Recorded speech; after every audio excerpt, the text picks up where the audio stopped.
여러분 안녕하세요. 기출 150문제로 한능검 1등급 맞기 신쌤입니다. 오늘이 그 15번째 시간인데요. 오늘은 지난 시간에 이어서 조선의 정치사 계속해서 공부해 보도록 하겠습니다. 그럼 문제풀이 바로 시작하도록 하겠습니다. 1번 55회 기출문제네요.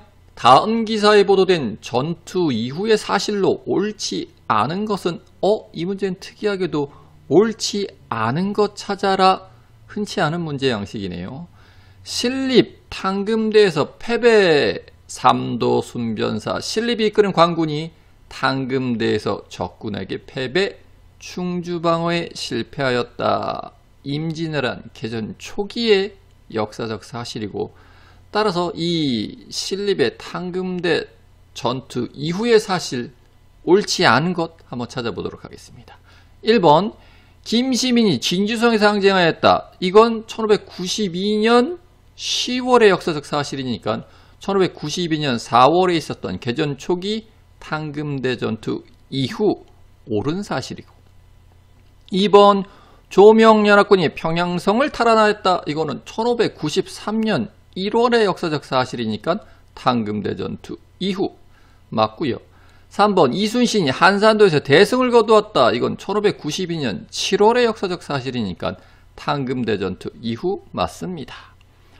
4번 송상현이 동래성 전투에서 항전하였다. 이거는 1592년 4월 14일 일본군이 부산에 상륙하자마자 부산진 전투가 있었고, 그 다음날 동래성 전투가 있었으니까 아이구야, 이게 탕금대 전투 이전의 역사적 사실이니까 4번이 정답이에요. 4번 정답.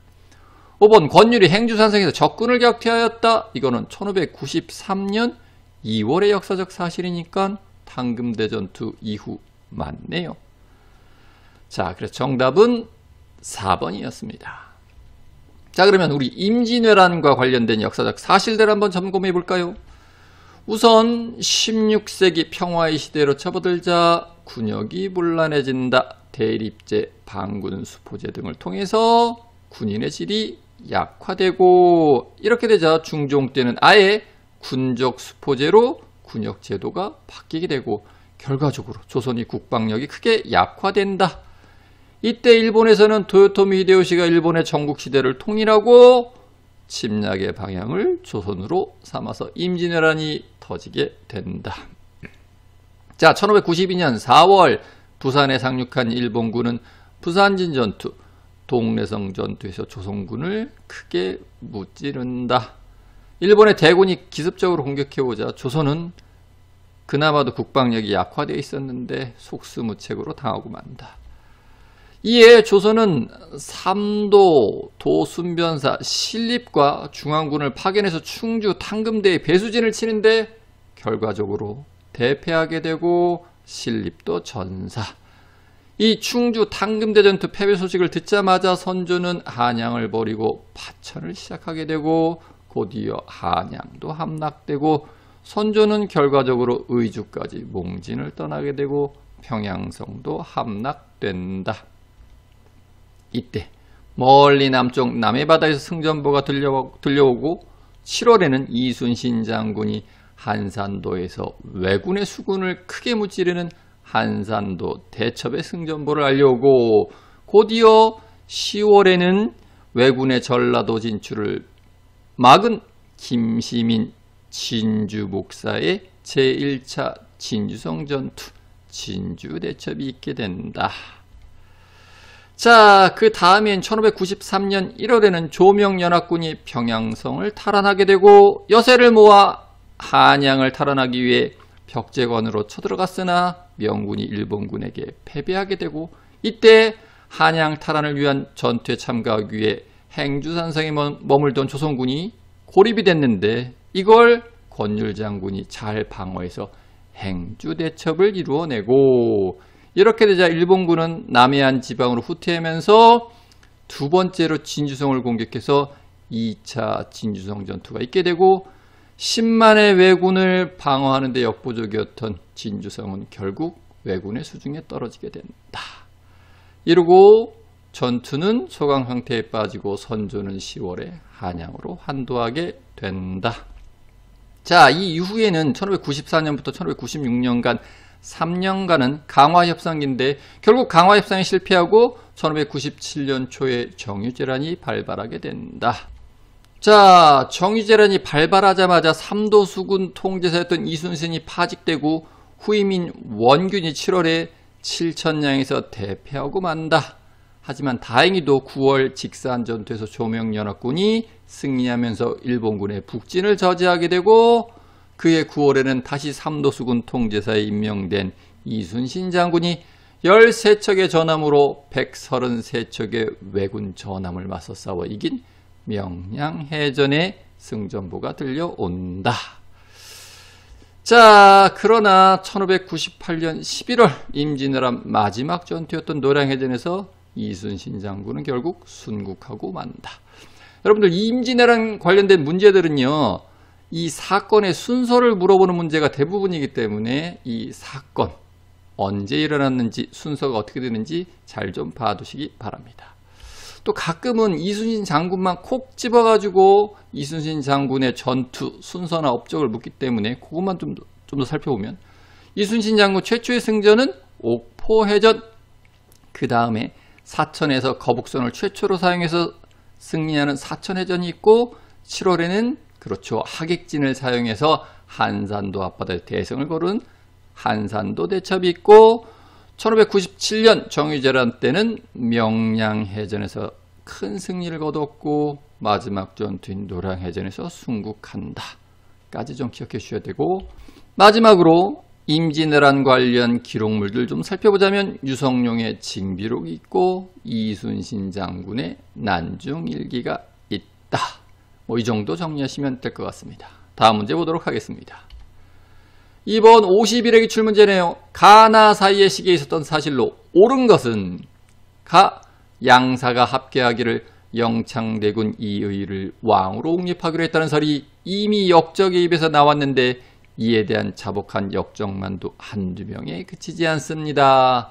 아하, 영창대군 나온 걸로 봐서 이거는 광해군대의 역사적 사실이고, 나 앞서 왕에게 이괄부자가 역적의 우두머리라고 고해바친 자가 있었다. 하지만 임금은 필시 반역은 아닐 것이다 라고 하면서도 이괄의 아들인 이전을 잡아오라고 명하였다. 이전은 그때 이괄의 군영이 있었고 이괄은 결국 금부도사 등을 죽이고 여러 장수들을 위협하여 난을 일으켰다. 이거는 인조대의 이괄의 난에 대한 설명이네요. 따라서 가나 사이 시기에 있었던 사실을 한번 찾아볼까요? 1번 국왕의 친위부대인 장용영이 조직되었다.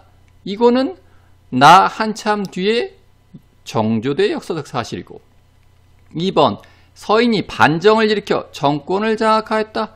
그러네, 가는 광해군대의 역사적 사실인데 인조 반정으로 광해군이 쫓겨나고 인조가 즉위, 나는 인조대의 역사적 사실이니까 2번이 그 사이에 들어가면 적절하겠네요. 2번 정답. 3번 정열이 모반 사건으로 옥사가 발생하였다. 이건 선조대의 역사적 사실이니까 가 이전이고, 4번 허적과 윤유 등 남인들이 대거 축출되었다. 이건 숙종대의 경신황국에 대한 설명이니까 나 한참 뒤의 역사적 사실이고, 5번 자의 대비 복상 문제로 예송이 전개되었다. 이건 현종대의 역사적 사실이니까 나 이후의 역사적 사실. 정답은 2번이었습니다. 자, 그러면 광해군과 인조 반정에 대해서 한번 정리해 보도록 하겠습니다. 우선 광해군은 선조사후 북인의 지주로 집권하게 된다. 광해군 때 대동법이 최초로 실시되고 경기도에 우선 시범적으로 실시됐죠. 허준의 동의보감이 이때 완성된다. 또한 일본과 기후약조를 체결하면서 국교를 정상화하게 되고, 하지만 창덕궁을 중건하고 창경궁도 중건하고 지금의 경희궁인 경덕궁도 새롭게 건설하면서 토목공사를 너무 많이 벌여가지고 조야와 백성들의 원망을 사기도 하였다. 그리고 자신의 정적이었던 동생 영창대군을 유배보내서 의문사하게 만들었고, 영창대군의 친모이자 촌수로 따지면 광해군한테도 어머니가 되는 임목대비를 서궁에 유폐시키고, 결국 이걸 줄여서 폐모살제라고도 하죠. 자, 외교적으로는 중립외교를 펼쳤는데 이때 후금이 건국하게 되고 이에 명나라가 후금을 정벌하기 위해서 파병을 요청하자 여러 번 사용하다 결국 원병을 파병하기는 하는데 이때 사령관인 강홍립한테 시세에 따라서 잘 판단하라 라고 명하여 결국 강홍립이 후금에 투항하게 되고 이후 명의 추가 파병 요구는 적절히 거절하면서 명과 후금 사이에서 중립을 유지하는 중립외교를 실시한다. 자, 그 다음에 1623년에 인조반정을 한번 살펴볼까요? 패모살제와 명에 대한 의리를 저버렸다는 명분으로 능양군과 이귀, 이괄 등의 서인이 반정을 도모했는데 이것이 바로 인조반정. 자, 인조반정의 결과 광해군과 북인 정권은 몰락하고 서인 중심의 서인과 남인 연합정권이 수립된다. 이때 이 인조반정 직후에 이괄은 1등 공신에 책봉이 안 돼서 불만이 좀 있는 데다가 평안병사로 임명되면서 평안도로 임명지가 결정이 되자 아이고 나를 쳐내는구나 라고 농공회상에 불만을 품었는데 때마침 또 아들이 무반째 연루되자 난을 일으킨다. 이것이 바로 이괄의 난. 이 이괄의 난 때문에 인조는 공주로 몽진을 하고 이괄의 반군이 한양을 점령하기도 하는데 곧 진압이 된다. 하지만 이 이괄의 잔당 일부가 후금에 투항하면서 훗날 정묘호란 때 그렇죠. 후금군의 길잡이 노릇을 하기도 한다. 뭐 이 정도 정리하시면 되겠습니다. 다음 문제 보도록 하겠습니다. 3번 53회 기출문제네요. 가시기에 있었던 사실로 옳은 것은 지난달 후금에 투항한 강홍립의 죄를 물어야 합니다. 알아서 처분할 것이니 번거롭게 하지 마라. 아이고 이건 강홍립 투항과 관련된 논의니까 광해군 때 역사적 사실이고 그 다음 그림을 보니까 항복을 받기 위한 단을 삼전도에 이미 쌓았으니 내일 황제폐하 앞에서 의식을 거행할 것이요. 이거는 병자호란의 결과 삼전도에서 항복의식을 치르는 장면이네요. 자, 그러면 이 두 사건 사이에 있을 일을 한번 찾아보도록 할까요? 1번 나선정벌에 조총부대가 동원되었다. 여러분 나선정벌 조총부대 파견 언제적 얘기죠? 효종대의 역사적 사실이니까 두 번째 그림 이후의 역사적 사실이고 2번 권율이 행주산상에 적군을 격퇴하였다. 이건 임진왜란대 역사적 사실이니까 선조대 첫 번째 그림 한참 전의 얘기고 3번 정봉수와 이립이 용골산상에서 항쟁하였다. 그러네. 이 정봉수와 이립이 용골산상에서 항쟁한 건 정묘호란 때의 역사적 사실. 같은 인조대지만 정묘호란은 병자호란 이전이니까 가에 들어가면 적절하겠네요. 정답은 3번 되겠네요. 3번 정답. 4번 소현세자와 복림대군 등이 청해 인질로 끌려갔다. 이거는 두 번째 그림 삼전도에서 항복의 의식을 치르고 난 다음에 인질로 끌려가니까 탈락이고 5번 외적의 침입에 대비하고자 비변사가 처음 설치되었다. 비변사가 처음 설치된 건 임진왜란 이전 중종 때 삼포회란을 계기로 비변사가 임시기구로 처음 설치된다. 5번도 탈락이네요. 정답은 3번이었습니다. 자, 그러면 우리 정묘호란과 병자호란도 한번 정리해 보도록 하겠습니다. 우선은 1627년에 있었던 정묘호란. 인조반정으로 인조와 서인정권이 들어서자 대놓고 친명 배금 정책을 추진한다. 거기다가 가도에 있는 명군 장수 모문용을 인조와 서인정권이 적극 지원하자 후금은 이에 자극을 받게 된다. 그래서 광해군 폐위를 명분으로 후금이 결국 쳐들어오는데 이것이 바로 정묘호란. 자, 이때 인조는 강화도로 파천하게 되고 의병장 정봉수가 철산의 용골산상에서 이립이 용천에서 항전하기도 하였다. 하지만 결과적으로는 후금과 형제관계를 맺고 화의를 맺는다. 자, 그 다음은 1636년의 병자호란 한번 살펴보도록 하겠습니다.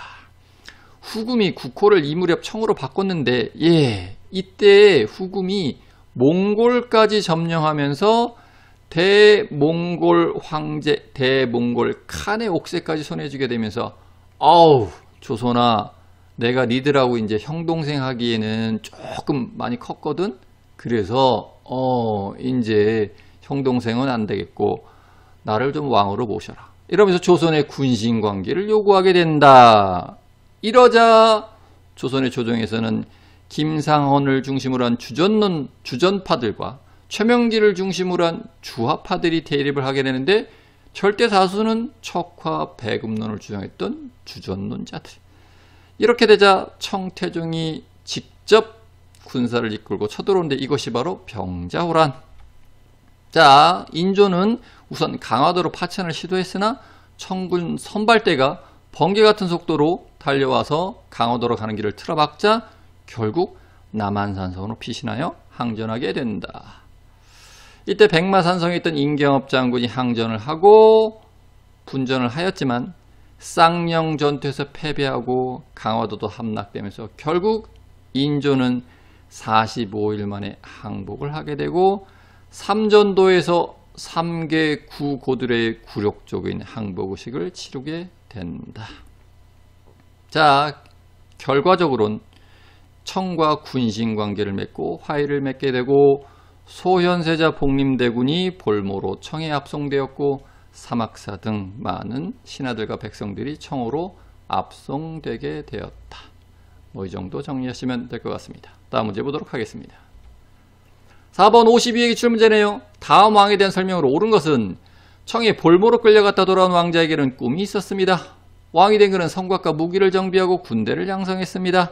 하지만 내용간 국내외 현실로 북벌은 미완의 꿈으로 남았습니다. 이 내용은 그러네요. 북벌 나온 걸로 봐서 효종에 대한 설명. 따라서 이 문제는 효종에 대한 설명 옳은 것 찾아라.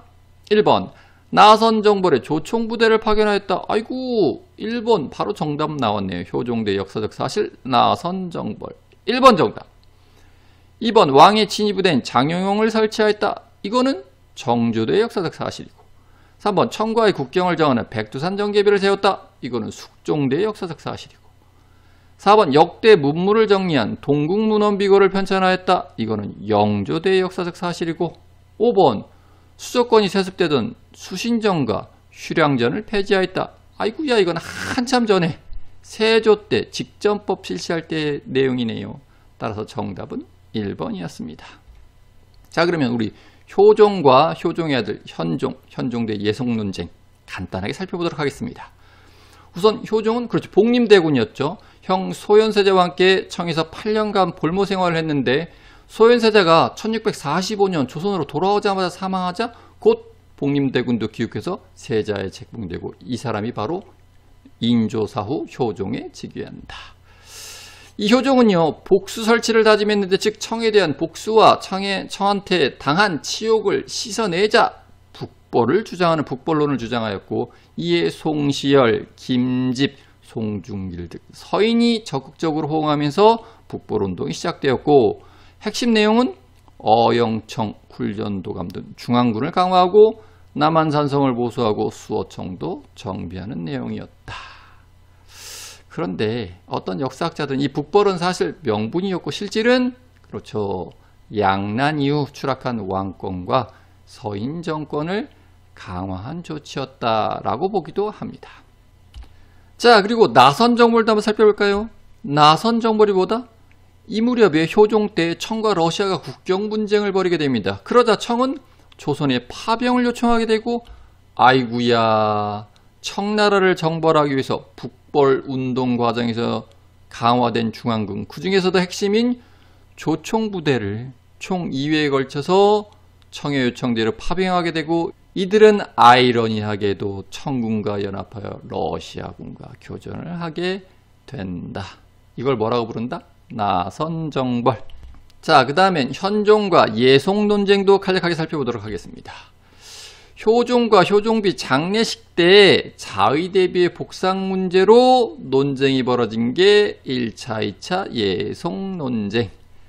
자, 우선 서인은 신권을 중시하는 입장이었고 송시열, 송중길 등이 중심이 되었고 남인은 왕권을 중시하는 입장이었고 허목, 허적, 윤유 등이 중심 인물이었다.